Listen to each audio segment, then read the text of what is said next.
You've probably heard it before, Japan is just sushi and seafood. But what if you're not a big fan of seafood? I'm not a big fan myself.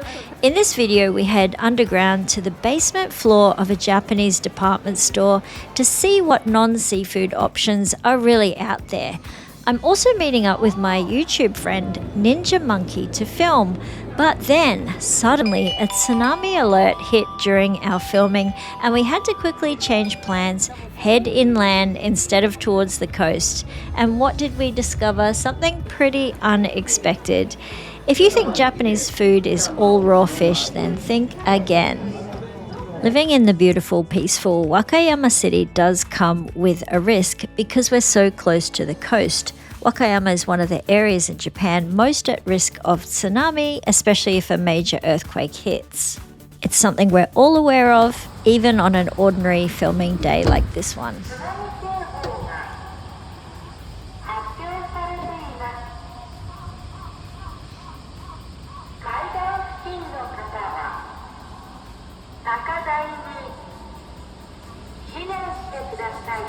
I had made these plans to catch up and I wasn't going to cancel. We went to Beau's Cafe Oak Espresso, and during that time, the whole time actually, all of our phones continually went off warning us about a tsunami alert.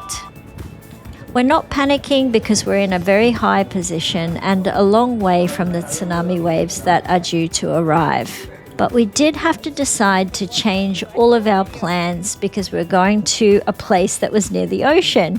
And instead we've decided to drive inland and go to an Italian restaurant. We are going to go to the department store after we've made this quick stop. St. Zepha is one of my favorite go-to spots in Wakayama. It's a cozy little Italian restaurant that I always come back to. And I do recommend checking out some of the Italian options here in Wakayama. Having Ninja Monkey here was awesome. Check out his channel. He's got some great travel tips if you're looking to travel to Japan. We ordered the St. Zepha special wood-fired pizza, and we also got some typical carbonara, which was also very, very delicious. There were also vegetarian options on this menu. Vegetarian is a little bit harder to cater for, but you'll see in the basement shots a little bit later there's plenty of vegetarian options as well. So now we're headed off to Kishi Station, and this is the cat train. It's commonly referred to as the cat train. It's the end of the line, and that is where the cat station master resides. So Tama was the original cat who was the station master at this station.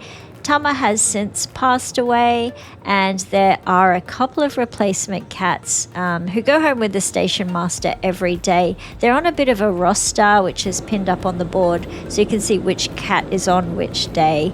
At the station there is a beautiful shrine which is made to Tama because Tama is the cat that sort of breathed life back into this station, because if it wasn't for Tama it wouldn't have all of the tourists that it has today, which really keep this station alive. And what a beautiful cat. The cats are very, very happy to sit here. They come here every other day. They're on a roster. So I think they actually like watching the passing parade. I'm pretty sure Millie would like to watch the passing parade as well. There's a souvenir shop here as well. So finally, let's head down to the basement of the Wakayama Kintetsu department store. And if you've never been to Japan, this might actually surprise you. The basements of department stores in Japan are like food heaven. In Japanese, it's called Depa Chica. Depa is shortened from department store, and Chica means basement. And it's a classic part of Japanese shopping culture. Don't forget that word, Depa Chica. After World War II, department stores began selling prepared foods in their basements to cater to the growing urban workforce. And since then, they've evolved into these bustling gourmet markets. They're part convenience, but they're definitely part luxury. I think the foods that are sold here are definitely on a different level. Not only their presentation, but their absolutely delicious taste and flavors. You can find everything here from beautifully packaged sweets to savory lunchbox sets to sushi, tempura, pickles, noodles, fried snacks, bakery items, and of course there are plenty of non-seafood options too. You might even find some vegetarian options as well, like these lovely looking salads. I actually love the salad counters that we find here. I work very close to the station, so it's really easy for me to pop in, grab some sweet potato or something like that for lunch. They're all weighed by the grams, so you can buy just 100 grams worth. And look at these sandwiches. I haven't ever bought these, but I don't know how I would get my mouth around the size of these sandwiches. The thick meat cut and also the amount of egg salad in these sandwiches, they're just huge, but they look very, very delicious. So just like me, office workers come here to grab lunch, and in the afternoon I often see families coming by to pick up items for their dinner. And some people like me just like to walk through, explore and eat with my eyes. Everything always looks so good. It's just so hard to choose something, and the presentation here is just always so flawless, especially when you're coming into items like the bento boxes and the amazing sweets and cakes. Just wait till I show you those ones. Walking through here, it's not just about the food, it's the total experience. It's what you're seeing with your eyes, what you hear with the different conversations happening around you, but also the smells. The smells are divine. Some of them are like freshly baked bread smell mixed with the smell of sweet soy glaze that I just saw before on the sweet potatoes. It's a really lovely sort of environment that you find yourself in. As I wandered through the basement, I came across a store making dorayaki, fresh and right in front of me. If you've never had one, dorayaki is a traditional Japanese sweet made of two fluffy pancake-like patties filled with sweet bean paste.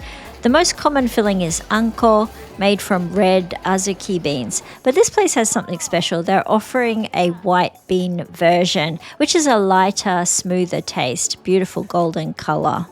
It was really mesmerizing watching the gentleman make these delicious looking dorayaki, and the smell was amazing, so I couldn't resist. I had to buy one of theirs to try. You'll often see dorayaki given as gifts, especially when they're so beautifully wrapped. Dorayaki was just the start because it's not all savory food down here. Soon I was in completely the sweet section, and wow, it's like stepping into a gallery of edible art.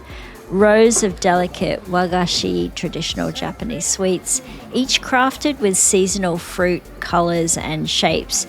You'll see things like mochi, yokan and manju. They're often filled with red beans, chestnut or even matcha. Some of them are jelly. Some are traditional, but it's not all traditional. There are also things like fluffy sponge cakes, puddings, fruit jelly, and even French European style pastries. A lot of them are made with a Japanese twist, like matcha tiramisu or sakura cheesecake. What makes this section so special is how much thought goes into each and every detail. Doesn't matter how many times I come here, I always find something new, especially because they bring out a lot of different seasonal items. And down here we have our very own fancy supermarket. And I usually come to this supermarket when I need to buy things that I can't get at my regular Japanese supermarket. But as well as those things, it also sells a great option of packaged salads. So if I'm in a hurry and I just need to grab a salad while I'm at work for lunch, there are plenty of salad options.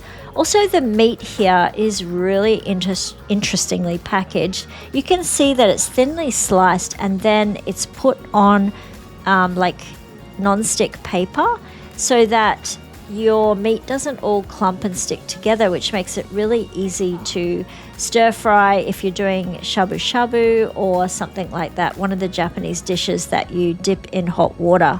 I've never seen meat presented in this way. You can see each layer is carefully put on paper. Isn't that amazing? That's how thinly the meat is sliced. Coming to a shop like this, you are pretty much spoiled for choice, and I really don't want for anything. Well, that was the Depa Chica, and now I'm going to head home and get ready to take you out to some of the local restaurants. And I want to show you a restaurant, an izakaya in particular. Izakaya is the word for Japanese pub, and I want to show you that there are definitely things that you can order and eat on the menu there. I mentioned before in another video, Japan is 0 alcohol if you're driving, so I definitely won't be driving tonight, and I also won't be riding my bicycle because you have to be 0 alcohol on a bicycle now. There's a new law about that as well. But before I get to the izakaya, I do need to get cash out. And the reason for this is that I can never judge whether a small restaurant will take my card or not. So I usually pop into the Lawson, which is around the corner, and whip out my Wise card, and I get some cash out just in case they don't take cards. I always feel a bit better about having cash on me when I go out, especially now with all the tsunami warnings. One of the things they say that you should be prepared for is that the ATMs might go down and you won't have access to your money. So I do like to keep a couple of $100 in my wallet at all times, and I know that's something I would never do in Australia. In Australia, I would literally have no money in my wallet whatsoever, and I could just rely on my card, but that's not the case here, because if the ATMs go down, you're going to have some money in your wallet to last you for at least a week. So I'm here at the Key Nakanoshima station. You might have seen this station in one of my other videos. I'm hoping that they can preserve the old station building. So far, they're really petitioning hard to keep it safe. I'm one stop from JR Wakayama Station, so it's really, really handy if you want to go out. That's like one stop to Central. So easy, because Wakayama is quite a small town.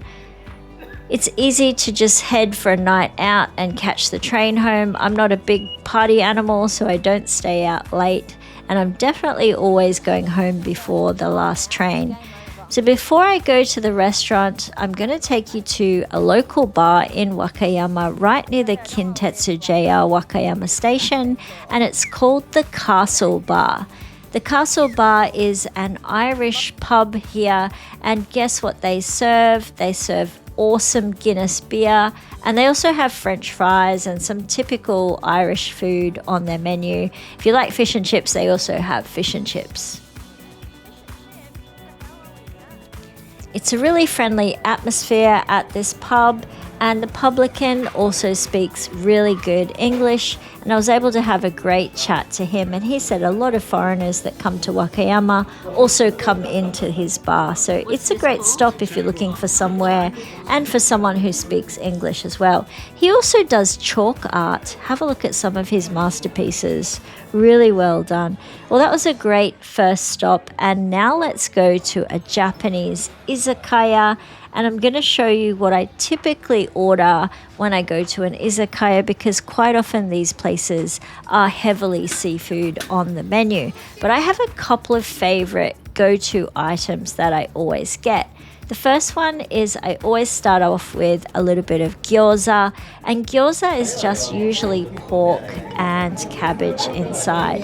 The next item I go for is agedashi tofu. And agedashi tofu means deep fried tofu, and it's in a delicious soy sauce broth, usually with a bit of shallots on top. And another thing which I forgot to film was the edamame. Edamame are green soybeans, and they're usually just boiled in their shell, and then you put a bit of salt on them. I finished the night at a stand-up bar. This is called Flat, also near the Wakayama station. There are no chairs. You just stand up, have a drink, have a chat with everyone, and it's super casual.